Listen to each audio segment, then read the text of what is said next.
Sir, आप जब ये लेटर पढ़ रहे होंगे तब मैं इस दुनिया में नहीं होंगी।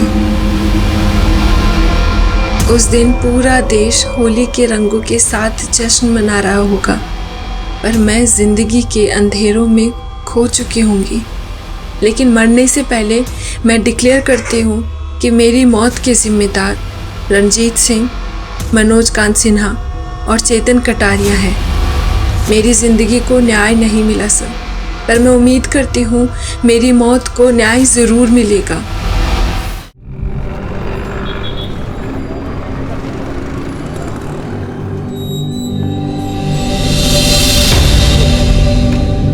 आओ, मैं तो छोड़ देता हूँ, तुम्हारा किराया बच जाएगा। जीजू, मुझे जाना है वसंत विहार और आप जाते हो करोल बाग। मुझे ड्रॉप करने गए ना तो आपका 1 लीटर पेट्रोल वेस्ट हो जाएगा। सो अच्छा है कि मैं ऑटो से चली जाऊँ। और देखो, ऑटो भी आ गया। ऑटो, अरे ऑटो। जीजू, thanks and bye.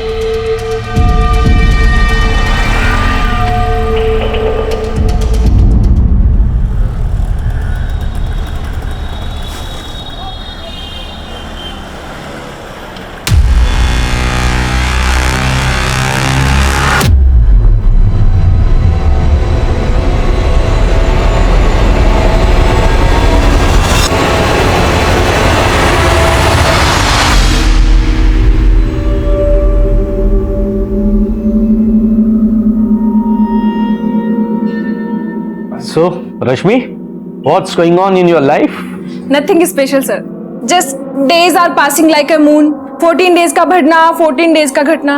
Sometimes full moon excitement, sometimes no moon अमावस. ये क्या बोल रही हो तुम? So funny, but I'll appreciate your dedication. Keep practicing, okay? Sure, sir.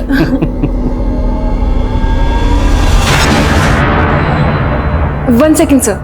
Yeah, sure.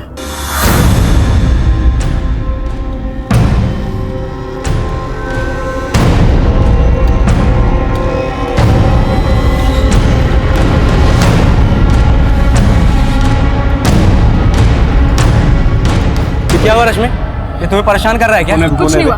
कौन है तू? विजय, छोड़ो उसे। मैंने कितनी बार तुमसे कहा कि मेरे मामले में टांग मत अड़ाया करो।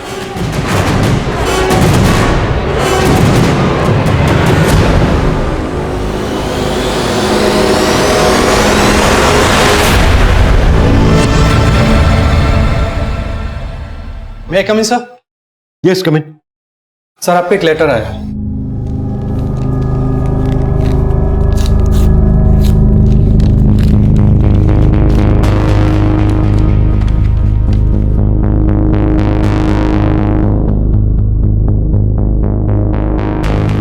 ये लेटर रश्मि नाम की एक लड़की ने लिखा है। वो लिखा है कि जब हम ये लेटर पढ़ रहे होंगे तो वो सुसाइड कर चुकी हो। इस सुसाइड के लिए उसने 3 लोगों को जिम्मेदार ठहराया है: रणजीत सिंह, मनोज कांत सिन्हा और चेतन कटारिया।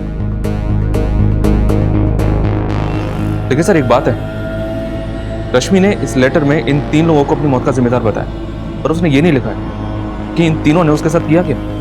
और हैरानी की बात यह है कि इस लड़की ने अपना एड्रेस लाजवंती गार्डन का लिखा है।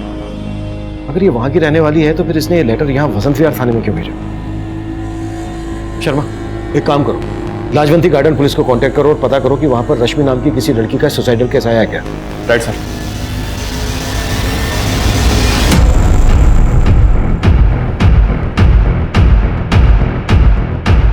सुमन, तो ठीक तो है ना? ना मेरी बच्ची। सुमन बेटा, रश्मि का कुछ पता चला? अरे भाड़ में गई रश्मि। उसने इतना सब कुछ किया और तू सुमन का हालचाल पूछने के बजाय रश्मि रश्मि कर रही है। धनाजी, रश्मि की हरकत की वजह से हम बेहद शर्मिंदा है। माफी मांगते हैं आपसे। आप ऐसी बात कर रहे हैं आप? उसके लिए आप माफी क्यों मांग रहे हैं? उसने जो कुछ किया गलत किया, एकदम गलत किया। तो भगवान का शुक्र है कि सुमन को कुछ नहीं हुआ, वो सही सलामत है।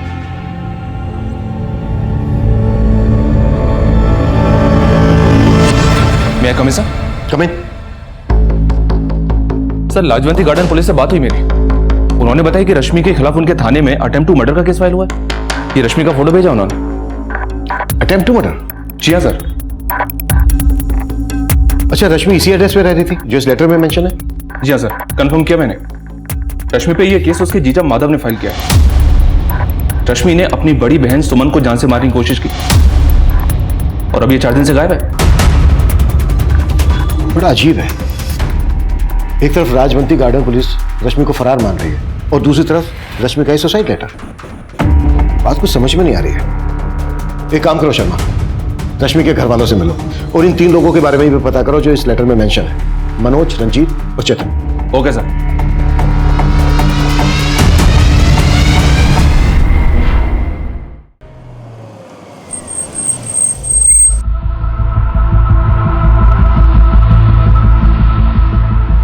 देखिए, भले ही आपने रश्मि के खिलाफ अटेम्प्ट टू मर्डर और चोरी का केस फाइल किया, पर उसने हमारे वसंत विहार थाने में एक लेटर भेजा है। ये देखिए, इसमें लिखा है कि किसी रंजीत, मनोज और चेतन ने उसके खिलाफ कुछ गलत किया है और इसी वजह से उसने आत्महत्या कर ली है। क्या? आत्महत्या? नहीं साहब, मेरी बेटी ऐसा कभी नहीं कर सकती। उसने जो किया वो कम नहीं है। पहले तो अपनी बहन को जख्मी करके भाग गई और अब ये चिट्ठी लिखकर खुद को बचाने की कोशिश कर रही है।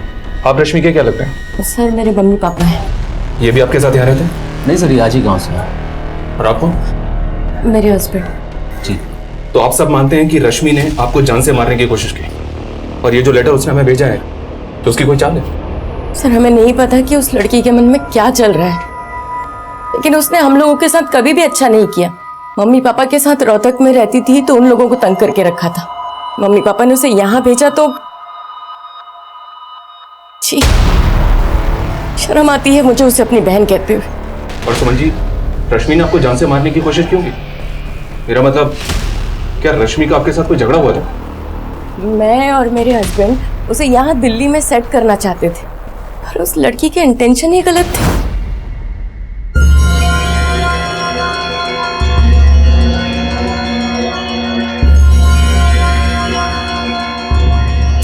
अरे क्या जीजू, आप भी टीवी के साथ सर क्यों खपा रहे हैं? चलिए ना कुछ बातें करते हैं। रश्मि रिमोट दो। नहीं, तो रिमोट दो ना रश्मि।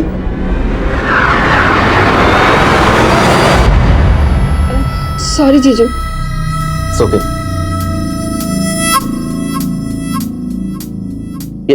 ये क्या कर रही हो तुम? अरे जीजू, आप भी बहुत शर्मीले हैं। मुझे पता है कि आप मुझे लाइक करते हैं, लेकिन घबराइए मत, दीदी भी घर पर नहीं है and I want my. Stop it. Rashmi क्या बदतमीजी है? अपनी हद में रहा करो तुम। जीजू। और सर उसके बाद मैंने सुमन को फोन करके घर बुलाया और सब कुछ बता दिया। मुझे अपने घर में रहने की जगह दी और तू मेरा ही घर तोड़ रही है।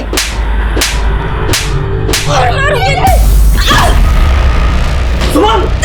सुमन! तुम आके खोलो। सुमन! सुमन! एक्चुअली उसे सुमन की बिल्कुल पड़ी नहीं थी और उस घटना के बाद वो घर भी वापस नहीं आई। मैं तो पुलिस में कंप्लेन नहीं करना चाहता था, लेकिन जब सुमन को लेकर हॉस्पिटल गया तो वहाँ इसका केस देकर उन्होंने खुद ही पुलिस को बुला लिया। उसके बाद मालूम पड़ा सर वो फोन बंद करके गायब हो गई। सर वो लड़की सुसाइड करने वालों में से नहीं है, वो शायद डर गई है। और ये लेटर आपको लिखकर पता नहीं क्या साबित करना चाहती है।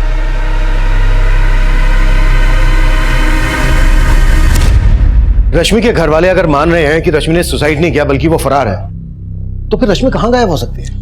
सर, लाजवंती गार्डन पुलिस को फिलहाल रश्मि से जुड़ा कोई क्लू तो नहीं मिला है, पर एक इन्फॉर्मेशन मिली है। उनका कहना है कि रश्मि को आखिरी बार उसके सलून की को वर्कर निशा के साथ देखा गया। सलून? रश्मि सलून में काम करती थी? जी हाँ सर, और ये सलून यहाँ वसंत विहार में ही है। वो वहां भी कई दिनों से नहीं गई है। मैं कमिंग सर। सर, लाजवंती गार्डन पुलिस से एक नया अपडेट मिला है। नोएडा पुलिस ने उनसे अभी अभी कांटेक्ट किया था। दरअसल नोएडा पुलिस को 5 दिन पहले एक लड़की की लाश मिली थी। सर, लाश डिकम्पोज थी। पहले पुलिस को लाश के पास कुछ भी नहीं मिला था, लेकिन बाद में नोएडा पुलिस को वो तालाब के पास एक पर्स मिला था। उस पर्स में रश्मि की आईडी थी। इसका मतलब वो लाश रश्मि की हो सकती है। सर, हमने जब इस लड़की का पोस्टमार्टम करवाया तो हमें यह पता चला कि इसकी मौत तकरीबन 5 दिन पहले लंग्स में पानी भरने की वजह से हो गई थी। यानी कि 25 फरवरी को। और हमें वो लेटर भी 25 फरवरी को ही पोस्ट किया गया था। पोस्टमार्टम रिपोर्ट से और कुछ पता चला? हाँ सर, बहुत ही ब्रूटल रेप है सर। लड़की के प्राइवेट पार्ट्स पे इंजरी के कई मार्क्स मिले। लेकिन लाश पानी में होने की वजह से बॉडी से हमें कोई डीएनए सैंपल नहीं मिला सर। उस लेटर में 3 लोगों का नाम मेंशन किया गया है, मनोज, रंजीत और चेतन। हो सकता है उन तीनों ने ही रश्मि का रेप किया हो, लेकिन रश्मि के घर वाले इस लेटर पर भरोसा नहीं कर रहे हैं। सर ये चक्कर हमें भी समझ में नहीं आ रहा, क्योंकि उसके घर वालों में से कोई भी लाश की शिनाख्त करने नहीं आया। उनका ये कहना है कि रश्मि से उनका अब कोई लेना देना नहीं है। What? एक बात और गौर करने वाली है, रश्मि रहती थी लाजवंती गार्डन में, उसका ऑफिस था वसंत विहार में, और उसकी लाश मिली नोएडा में, जबकि उसने लेटर पोस्ट किया वसंत विहार थाने में। इसका मतलब यह है कि रश्मि ने यह तो डिसाइड कर लिया था कि उसे सुसाइड करना है, लेकिन रश्मि सुसाइड करने यहाँ नोएडा क्यों आएगी? रश्मि का वो खत, रश्मि के साथ हुई दरिंदगी और उसकी संदिग्ध मौत के कई राज छुपाए हुए थे। मीडिया ने भी इस केस को काफी सनसनीखेज बना दिया था, क्योंकि रश्मि का रेप हुआ था, और रेप जैसी दुखद घटनाएं हमारे देश और समाज में हमेशा एक संजीदा मुद्दा रहा है। आज के वक्त में रेप जैसे घिनौने अपराध आए दिन हो रहे हैं, और पुलिस को अब फिर उस लेटर की सच्चाई पे शक है। पुलिस कश्मकश में है कि नोएडा में मिली लड़की की लाश वाकई रश्मि की थी या किसी और की। पुलिस को कुछ समझ में नहीं आ रहा। भले ही रश्मि के घर वालों ने उस पर अटेम्प्ट टू मर्डर का चार्ज लगाया हो, लेकिन पुलिस को उस लेटर पर ध्यान देना होगा, क्योंकि ये मुद्दा रेप जैसे घिनौने अपराध से जुड़ा है। मीडिया जो सवाल उठा रहा था, हमने उनके उन सवालों के जवाब उन्हें दे दिए थे। बायोमेट्रिक टेस्ट से यह साफ हो गया था कि वो लाश रश्मि की ही थी, और उस खत में जो हैंडराइटिंग थी उसको रश्मि की हैंडराइटिंग से मैच करवाकर हमने ये भी कंफर्म कर लिया था कि वो खत रश्मि ने ही लिखा था। पर रश्मि के खत में 3 नाम थे, मनोज, रंजीत और चेतन, जिन्हें रश्मि ने अपना गुनहगार बताया था। लेकिन रश्मि की बदहाल और संदिग्ध मौत के लिए सिर्फ ये 3 नहीं, कई और लोग भी जिम्मेदार थे। अब यह केस पूरी तरह से हमें सौंप दिया गया, और हम रश्मि से जुड़े हर इंसान से मिलकर मनोज, रंजीत, चेतन सहित उसकी जिंदगी के हर खलनायक को खोज रहे थे।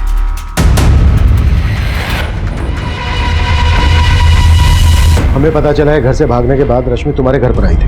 हाँ सर, रश्मि मेरे घर आई थी। वो घर से भागी नहीं थी सर, उसकी दीदी ने उसको घर से बाहर निकाल दिया था।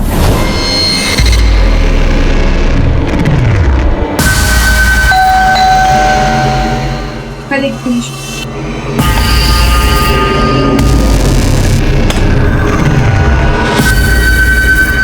निशा, क्या हुआ? क्या हुआ रश्मि? क्या हुआ? क्या हुआ बता तो सर।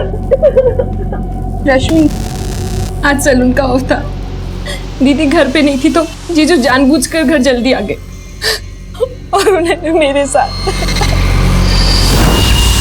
जीजू आपकी कॉफी।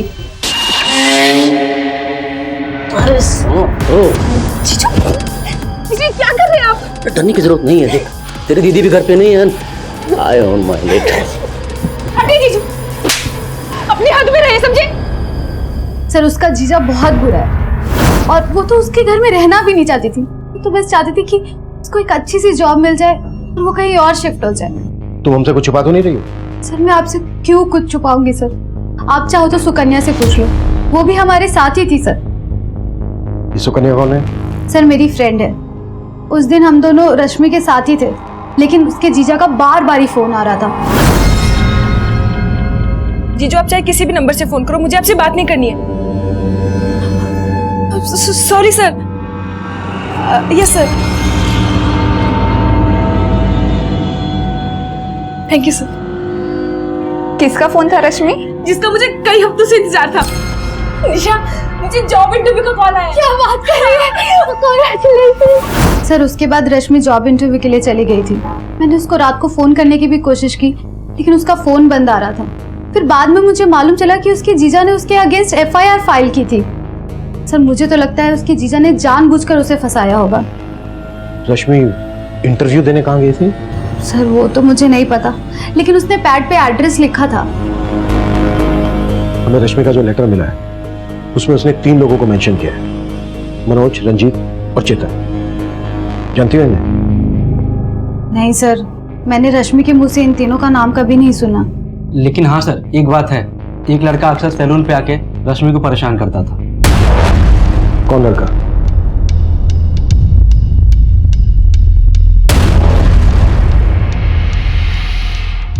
ये जो लड़का CCTV में दिखा है हो सकता है मनोज, रंजीत और चेतन में से ही कोई हो। इस लड़के के बारे में पता करो और रश्मि के जीजा की भी कुंडली निकालो। हो सकता है रश्मि पर उसकी गंदी नजर और रश्मि के कॉल रिकॉर्ड्स में मौजूद हर नंबर को इन्वेस्टिगेट करो। Right sir. रश्मि रेप और मर्डर केस में पुलिस इन तीनों लोगों को ढूंढ रही है जिनका नाम लेटर में लिखा था, जो रश्मि ने सुसाइड से पहले पुलिस को भेजा था। लेकिन पुलिस अब भी उन तीनों लोगों का नाम मीडिया में डिस्क्लोज करने से मना कर रही है। सुमन, हो सकता है तुम्हें कोई गलतफहमी हो रही है। रश्मि इतनी बुरी नहीं है जितना कि तुम लोग उसे बना रहे हो। मम्मी क्या कहना चाहती हैं? माधव बुरे हैं? अरे अपने आंखों पर से रश्मि के नाम की पट्टी हटाइए। वो ऐसी ही थी, तभी उसके साथ रेप हुआ है। अगर सही समय पर उसे संभाल लिया होता ना तो ये नहीं होता।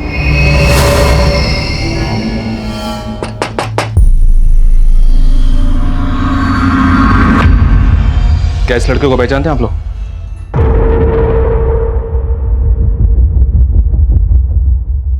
ये तो आदित्य है। आदित्य कौन? साहब ये रोहतक में रहता था। 1 साल पहले जब रश्मि हमारे साथ रहती थी तो ये उसके साथ भागने वाली थी।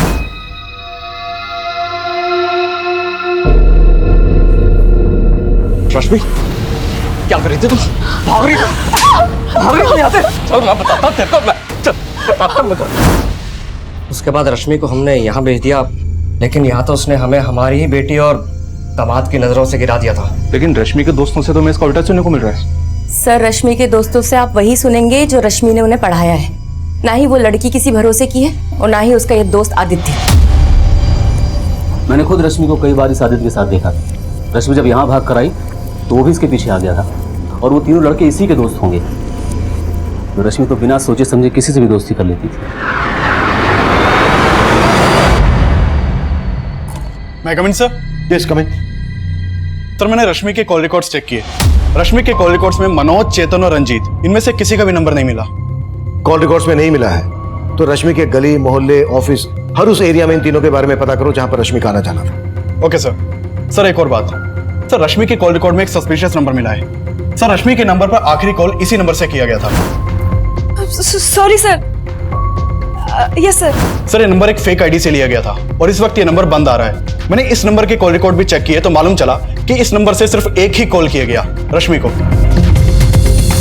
हो सकता है इस नंबर को इस्तेमाल करने वाला उन्हीं तीनों में से कोई एक हो। निशा ने बताया था कि रश्मि को आखिरी कॉल जॉब इंटरव्यू के लिए आया था।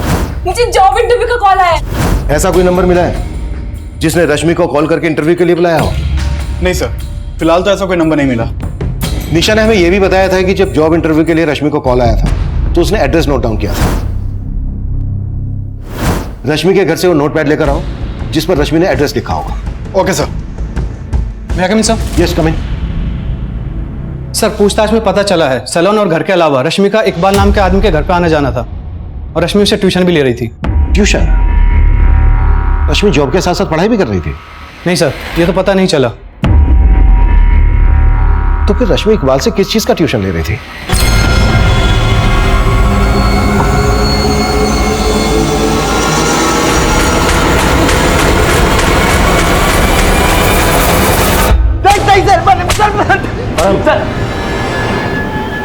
चलो जा सर मैं किसी चेतन, मनोज, रंजीत को नहीं जानता हूं सर। लेकिन हम तुझे जान गए। पिछले 1 साल से रश्मि का पीछा कर रहा था। अब अगर एक भी छूट पड़ा ना तो हमसे पीछा नहीं छुड़ा पाएगा। मैंने सर रश्मि के साथ कुछ भी नहीं किया सर। सर मैं तो रश्मि से प्यार करता था सर। सर 1 साल पहले हम लोग भाग के जा रहे थे सर। हमने प्लान भी बना लिया था, लेकिन सर मेरे पेरेंट्स की वजह से मैं नहीं जा पाया था सर, और इसी वजह से सर रश्मि मुझसे नाराज थी सर। मैं तो सिर्फ रश्मि को मनाने की कोशिश कर रहा था सर। वो नहीं मानी तो उसके साथ ये कांड कर दिया। अब ये बोल, तेरे इस कांड में उन 3 लड़कों का क्या रोल था? सर मैं नहीं जानता हूँ सर, मैं किसी लड़के को नहीं पहचानता हूँ सर। सर मुझे लगता है सर इसमें उस विजय का हाथ होगा सर। विजय? सर वो लड़का कम नहीं था सर। 1 साल से रश्मि पे जबरदस्ती लाइन मारने की कोशिश कर रहा था। रश्मि प्लीज मेरी बात तो सुन लो। मुझे तुमसे कोई बात नहीं करनी है। क्यों बात नहीं करनी है? आदित्य मुझे कोई बात। परेशान करता है इसको। है कौन तू? छोड़ो। लेकिन तुम्हें बार बार परेशान करता है ये। तुम्हारा इरादा भी जानती हूँ मैं। अगर ये मेरा पीछा कर रहा था तो तुम क्या कर रहे थे यहाँ पे? दोनों बख्श दो मुझे। यूँ आगे पीछे मंडराना बंद करो। सर जितना मैं रश्मि को जानता हूँ सर, वो सुसाइड नहीं कर सकती। वो लड़के, वो लेटर, सब में विजय का हाथ होगा सर। कहानी अच्छी है तेरी, लेकिन तेरी इस कहानी का खलनायक तू है कि विजय, ये हम तुझे बताएंगे।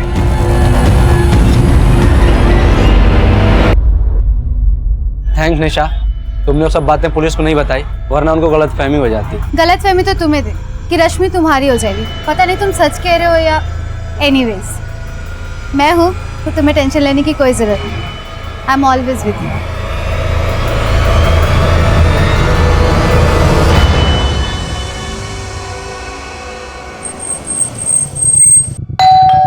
हाँ सर, रश्मि मुझसे ट्यूशन लेती थी। किस चीज की ट्यूशन? वो मुझसे इंग्लिश सीख रही थी। एक्चुअली उस सलून में मेरा आना जाना रहता था। एक दिन उसने अचानक मुझे पूछा कि क्या आप मुझे इंग्लिश पढ़ाएंगे। So we are meeting tomorrow, right? Yeah, same place. Yeah, okay, bye, take care, bye. Sir, आप कितनी अच्छी इंग्लिश बोलते हैं। मुझे भी ना अच्छे से इंग्लिश बोलना सीखना है। आप मुझे सिखाएंगे? Of course, why not? Okay sir, thank you. उसने मेरी हेल्प मांगी तो मैं मना नहीं कर पाया, और उसके बाद वो मेरे घर आकर इंग्लिश पढ़ती थी। एक्चुअली वो काफ़ी प्रॉब्लम में थी, सलून की जॉब से ज़्यादा कमा नहीं पाती थी। वो चाहती थी कि उसकी इंग्लिश सुधर जाए ताकि कोई अच्छी जॉब उसे मिल सके। कहाँ जॉब ढूंढ रही थी? वो तो आइडिया नहीं है सर, पर मानना पड़ेगा, इंग्लिश काफी अच्छी सिखाई थी आपने उसे। दरअसल रश्मि ने हमें जो लेटर भेजा है ना, वो लेटर भी इंग्लिश में भेजा था। ये देखिए, इस लेटर में उसने 3 लड़कों के नाम लिखे, रंजीत, मनोज और चेतन, जिन्हें वो अपनी मौत का जिम्मेदार मानती है।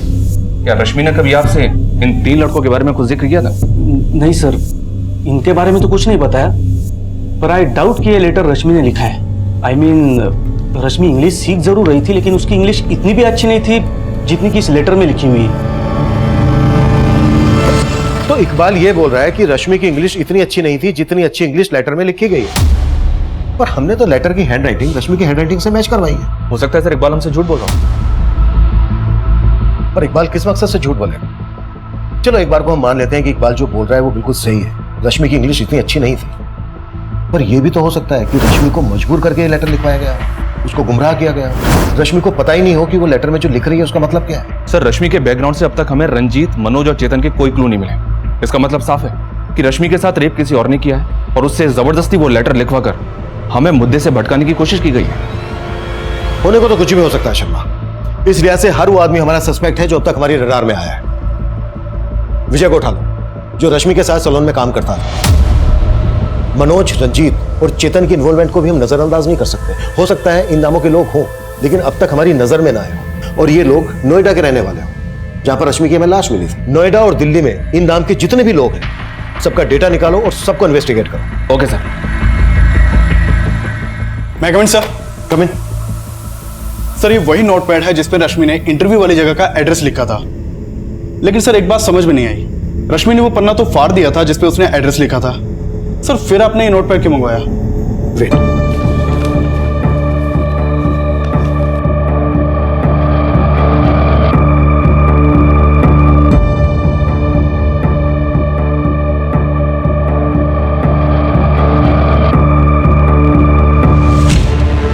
प्रशांत टावर, वसंत कुंज, सी ब्लॉक। अब समझ में आया नोटपैड मैंने क्यों मंगवाया था?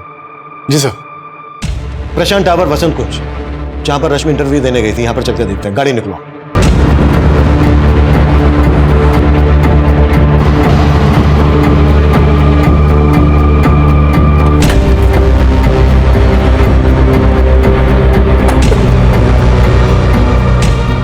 सर ये प्रशांत टावर तो अंडर कंस्ट्रक्शन साइट है, यहाँ कोई इंटरव्यू के लिए कैसे आ सकता है? पर किसी को यहाँ रेप और मर्डर करने के लिए तो लाया जा सकता है।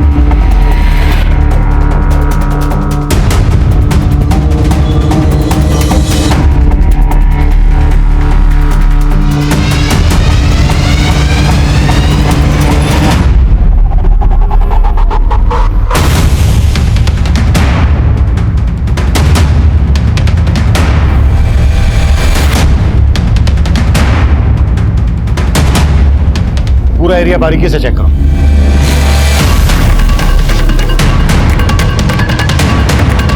Sir, button. यहाँ जरूर कोई कांड हुआ है। अभिषेक सर, फॉरेंसिक टीम बुलाओ तुरंत और पता करो ये जगह किसकी है और यहाँ किन किन लोगों का आना जाना है। सर।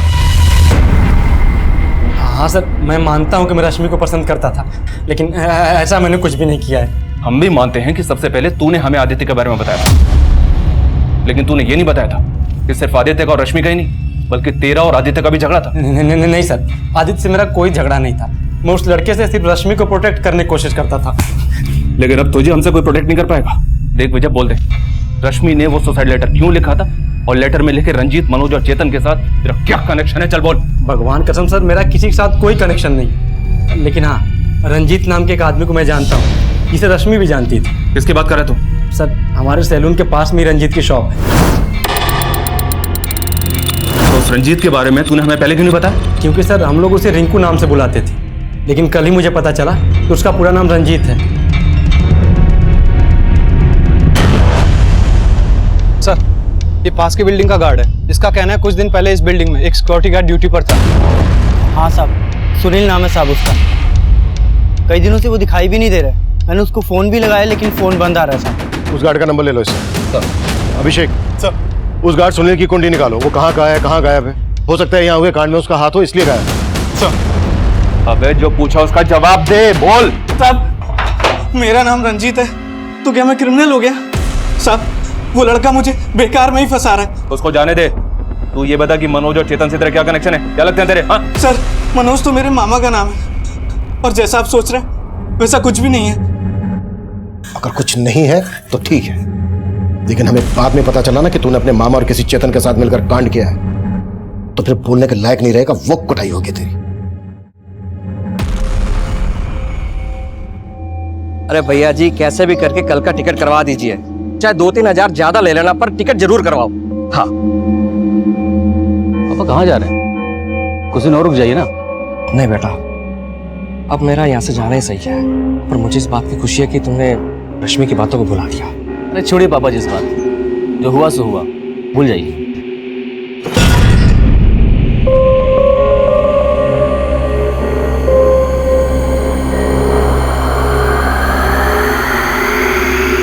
अरे क्या है हा? क्या है तुम्हारी माँ यार? जब देखो घूरती रहती है। सच बता रहा हूँ, अगर मेरा दिमाग खराब हो गया ना तो कसम से बता रहा हूँ। क्या खराब हो जाएगा तुम्हारा दिमाग? क्या खराब हो जाएगा? अरे शुक्र करो कि तुम्हारी वजह से मैंने अपनी बहन को बदनाम किया, और अगर अब तुमने मुझे धोखा दिया ना तो छोड़ूंगी नहीं मैं तुम्हें, याद रखना।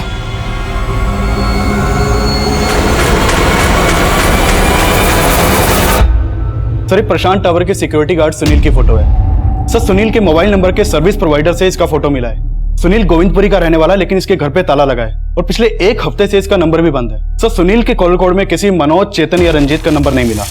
ये बिना किसी वजह के तो गायब होगा नहीं। इस सुनील का लुकआउट नोटिस जारी करो और इसका पूरा बैकग्राउंड खंगालो।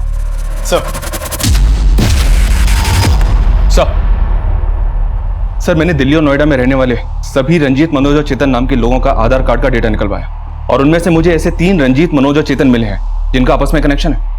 ये देखिए सर।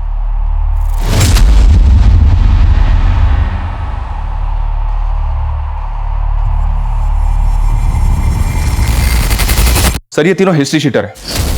इन तीनों ने मिलकर रंजीत की बहन के लवर मुकेश का मर्डर किया था, लेकिन सबूत की कमी की वजह से कोर्ट ने इन तीनों को सिर्फ 4 साल की सजा सुनाई थी। 1 साल पहले तक ये तीनों तिहाड़ जेल में थे। पता चला है कि वहां से निकलने के बाद इन तीनों ने अपना खुद का एक गैंग बना लिया।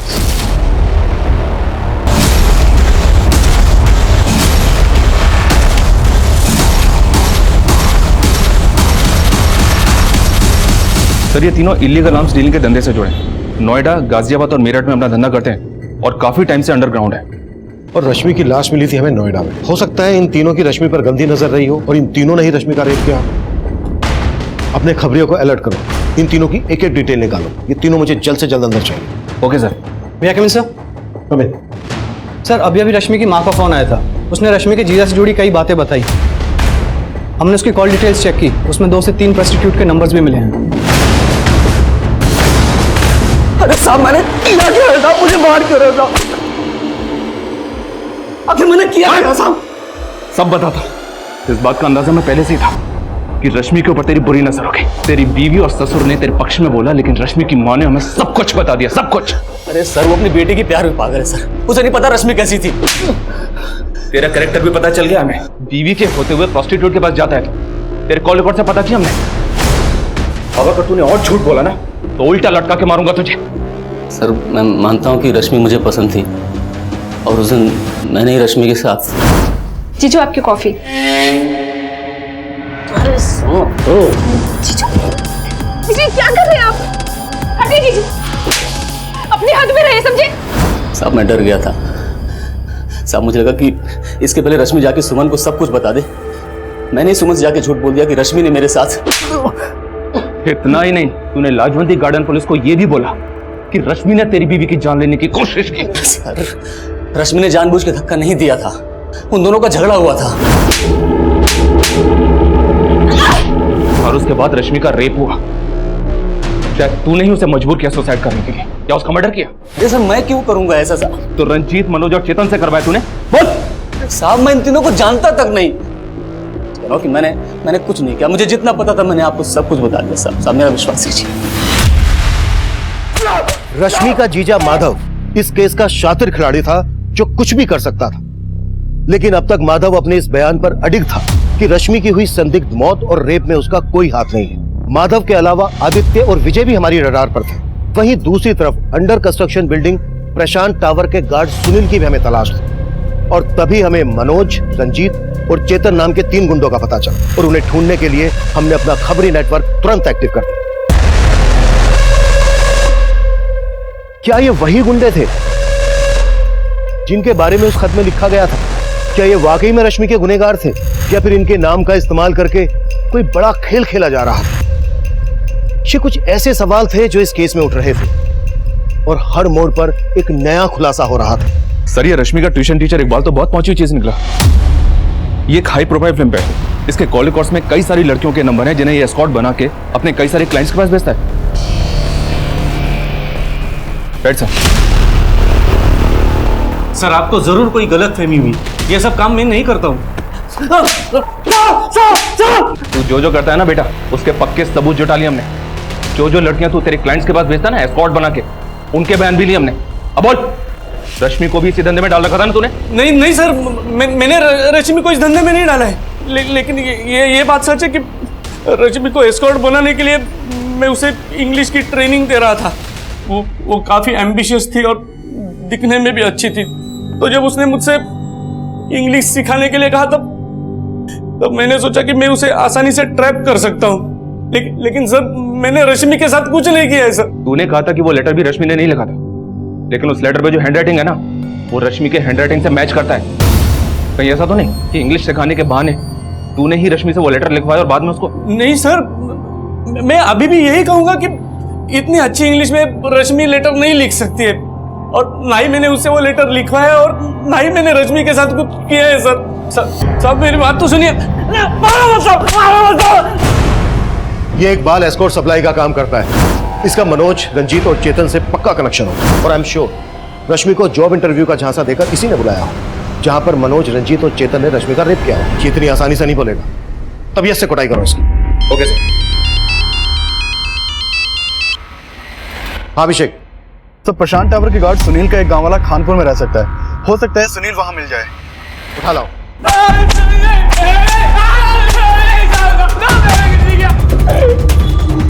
चल हो जा शुरू। साहब मैं किसी मनोज, चेतन और रंजीत को नहीं जानता साहब। कुछ नहीं किया तो फिर भागा क्यों था? न्यूज पढ़ा था इसका रेप हुआ, और 4 दिन पहले वो हमारी बिल्डिंग में आई थी, तो साहब मैं डर गया इसलिए भाग गया था साहब। तू भागा इसलिए था क्योंकि उसके रेप में तू भी इन्वॉल्व है? साहब मैंने कुछ नहीं किया साहब। वो लड़का है, वो उसने कुछ किया होगा साहब। उसको कौन लड़का? साहब उसको मैं नहीं जानता साहब। वो 2 दिन पहले ही मुझे मिला था साहब। उस लड़के ने मुझे पैसे दिए थे और बोला था वो लड़की लेके आएगा, तो साहब मैं लालच में आ गया और मैंने हाँ कर दिया, और अगले दिन ही साहब वो वहां पर आया और उसके साथ एक लड़की और एक लड़का था साहब। वो दोनों लड़के इनमें से कौन थे? इकबाल, विजय, माधव, आदित्य, मनोज,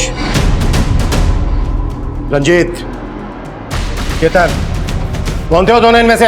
साहब मैं उसको बहुत अच्छे तरह से पहचानता हूँ साहब, और इनमें से वो कोई भी नहीं था। और साहब दूसरा लड़का, उसको तो मैंने देखा भी नहीं था साहब। जिस लड़के ने तुझे पैसे दिए थे उसका स्केच बनवा सकता है? जी साहब।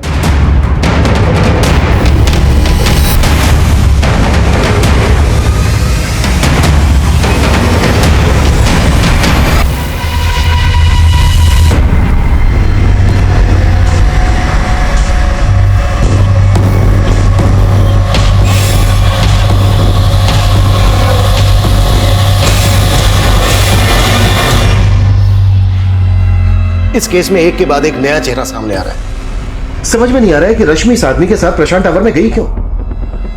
वो लेटर, रश्मि का रेप और मौत, इसके पीछे कोई बड़ी कहानी है जो हमारी समझ में नहीं आ रही है। इस केस को क्रैक करने के लिए मनोज, रंजीत और चेतन का मिलना हमारे लिए बहुत जरूरी है। और हो सकता है इस आदमी के साथ जो एक दूसरा लड़का था ना, वो इन तीनों में से कोई एक हो।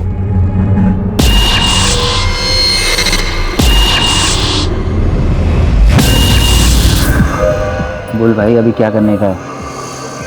एक काम करते हैं, दोनों अंडरग्राउंड हो जाता है और जब तक मामला शांत नहीं हो जाता कोई भी बाहर नहीं आएगा। सर, खबरियों से रंजीत, मनोज और चेतन के ठिकाने के बारे में एक इन्फॉर्मेशन मिली है। फील्डिंग लगा दो शर्मा, तीनों बचने नहीं चाहिए। ठीक है सर।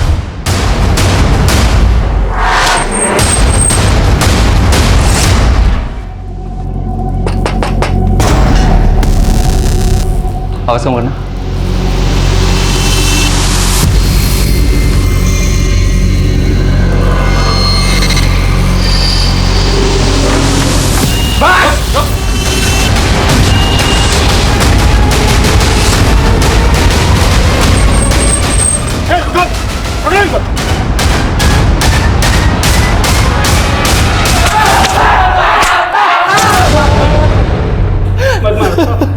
साहब, हम मान 2 नंबर के काम करते हैं, लेकिन हमने किसी रश्मि को नहीं मारा। हम तो जानते तक नहीं उस लड़की को। हाँ साहब, जब से मीडिया में हमारा नाम उछला है हम खुद परेशान हैं। आखिर उस लड़की ने अपने खत में हमारा नाम क्यों लिखा? देखो, अब तुम यहां से बाहर नहीं जाने वाले हो, इसलिए जो भी सच है बोल दो। हम कह रहे हैं ना, हमने कुछ नहीं किया उस लड़की के साथ। सिर्फ तुम लोगों ने नहीं, बल्कि ये भी था तुम लोगों के साथ। कौन है? साहब, ये तो मयंक है साहब। तो जानते हो उसको? क्या क्या किया इसके साथ मिलकर? साहब, हम इससे क्यों मिलेंगे? ये तो हमारा दुश्मन है। हाँ साहब, इसके साथ तो हमारा 36 का आंकड़ा है। पक्का इसी ने हमारा नाम उछाला होगा इस केस में। जब तक ये सच ना हुए तब ऐसे क्रैक करेंगे। तो इन सबको बहुत ऊपर नीचे किया, लेकिन सबके सब वहीं अटके हुए हैं। सर, मैंने इस मयंक की कुंडली निकाली। ये भी हिस्ट्री शीटर है और ये भी इलीगल आर्म्स लेने के धंधे में है। और ये भी सच है सर कि मयंक इन तीनों का कट्टर दुश्मन है। Police control room. हाँ जी, बोलिए।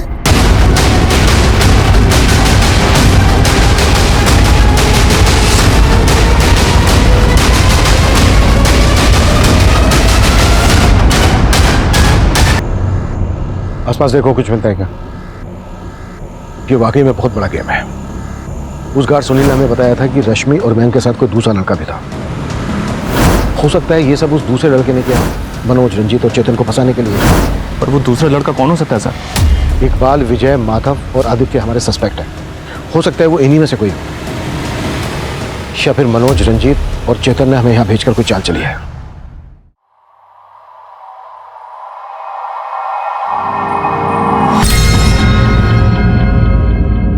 देखो, अब झूठ बोलने से कोई फायदा नहीं है। हमें पता चल गया तुमने अपने भाई नवीन के साथ मिलकर यह कांड किया है।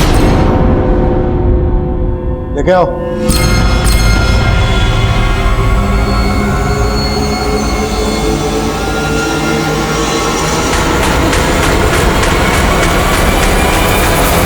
तो अपने कॉलेज के एक लड़के के अटेम्प्ट टू मर्डर केस में सजा काट चुका है।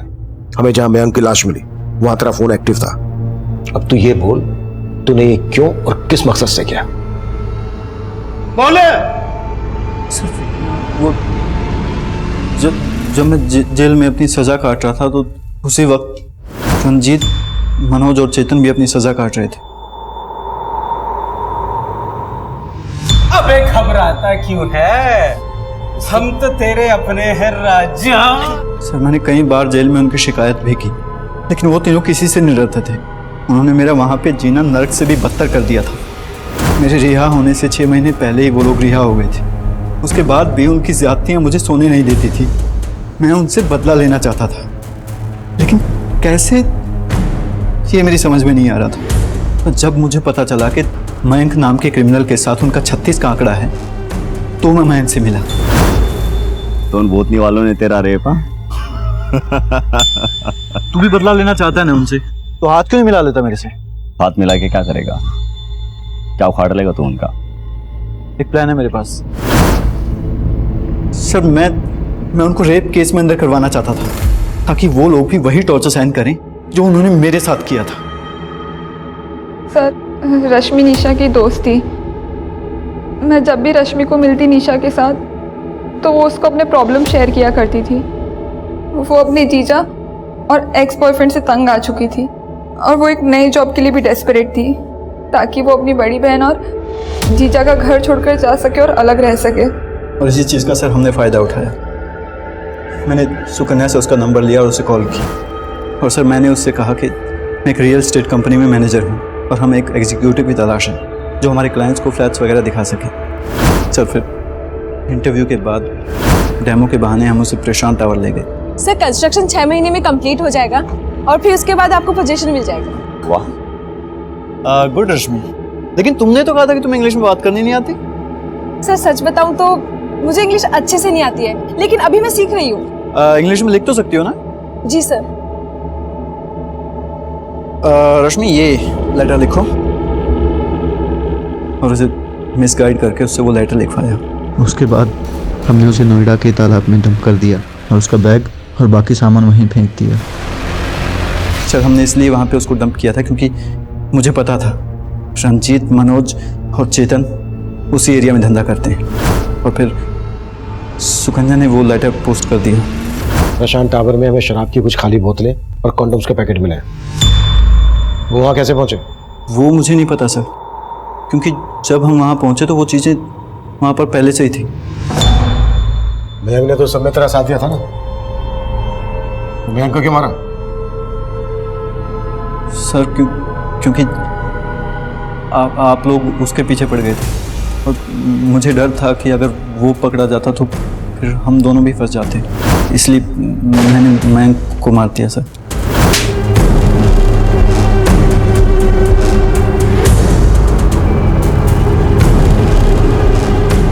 निशा रश्मि की हमदर्द थी। रश्मि निशा के साथ अपनी सारी परेशानियां शेयर करती थी, लेकिन उसकी इन परेशानियों का फायदा उठाकर सुकन्या ने अपने क्रिमिनल भाई के साथ मिलकर उसके साथ इतना बड़ा छल किया कि उसके सारे सपने, सारी उम्मीदें उसकी मौत के साथ धराशायी हो गई। एक लड़की ने अपने क्रिमिनल भाई का बदला लेने के लिए रश्मि को मोहरा बनाया। वहीं रश्मि की सगी बहन ने अपने पति की घिनौनी हरकतों का साथ देकर रश्मि को एकदम से पराया कर दिया। रश्मि को पहले से ही माधव के जुल्मों की दस्तक मिल रही थी। अगर उसने अपने दोस्तों के साथ साथ पुलिस से भी अपना दर्द शेयर किया होता तो शायद उसको इस तरह से मोहरा नहीं बनाया गया होता। अब मैं सीनियर इंस्पेक्टर अभिमन्यु जिंदल आप लोगों से विदा लेता हूं। आपसे फिर मुलाकात होगी एक नए केस के साथ। देखते रहिए क्राइम पेट्रोल दस्तक। मकसद बताना नहीं, बचाना है।